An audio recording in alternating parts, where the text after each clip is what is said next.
जय श्री राधे। रामधारी गुप्ता, खंड 1, प्रतिलेखन संख्या 63, गति 120 शब्द प्रति मिनट। प्रारंभ करें। अध्यक्ष महोदय, मैं कल कह रहा था कि वित्त मंत्री जी ने जिस संदर्भ में यह बजट प्रस्तुत किया है और जिन परिस्थितियों की पृष्ठभूमि में वित्त मंत्री का भार संभाला है, उस दृष्टिकोण से यदि इस बजट को देखें तो हम इस परिणाम पर पहुंचेंगे कि वित्त मंत्री जी ने निश्चित तौर पर ऐसा काम किया है जिसके लिए वे धन्यवाद के पात्र हैं। उन्होंने देश की अर्थव्यवस्था को सुधारने के भार को लेकर उसमें सफलता प्राप्त करके देश की बिगड़ती हुई आर्थिक दशा को सुधारा है। पिछले वर्ष देश का उत्पादन बढ़ा है, उद्योगों में सुधार हुआ है, कीमतों में सुधार आया है, हमारा आयात कम हुआ है, निर्यात बढ़ा है।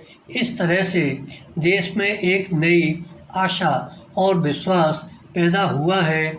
इस वर्ष के बजट द्वारा भी उन्होंने पिछले वर्ष के कार्यक्रम को जारी रखने की कोशिश करने का प्रयास किया है।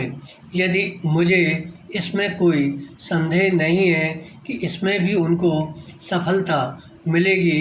उन्होंने देश के आयात निर्यात के बारे में जो कदम उठाए हैं, उनसे निश्चय ही हमारे विदेशी व्यापार का संतुलन सुधरेगा। यह निश्चय के साथ कहा जा सकता है। विराम। मैं वित्त मंत्री के लक्ष्यों व कर नीति का आमतौर पर स्वागत करता हूं। यद्यपि मैं मानता हूं कि इस कर व्यवस्था के द्वारा मध्य वर्ग पर बोझा बढ़ेगा, परंतु इस देश में हमें पंचवर्षीय योजनाओं को जारी रखना है। इसलिए उस संदर्भ में हमें आर्थिक साधन जुटाने पड़ेंगे और ऐसी दशा में जो लोग इस देश में ऐसी स्थिति में हैं जो कष्ट उठा कर के भी कुछ दे सकते हैं, उनको देश के लिए देना ही पड़ेगा। पैरा।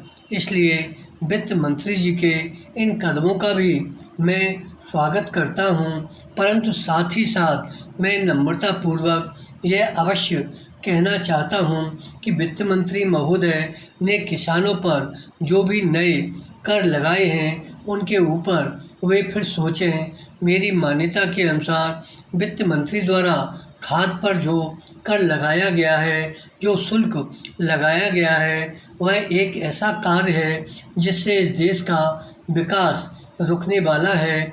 उन्होंने अपने बजट भाषण की भूमिका में कृषि संबंधी कच्चे माल के उत्पादन के लिए पूंजी लगाने की आवश्यकता पर जोर दिया है। विराम। उनकी स्वयं की यह मान्यता है कि कृषि का उत्पादन बढ़ाना बहुत आवश्यक है। विराम। धन्यवाद।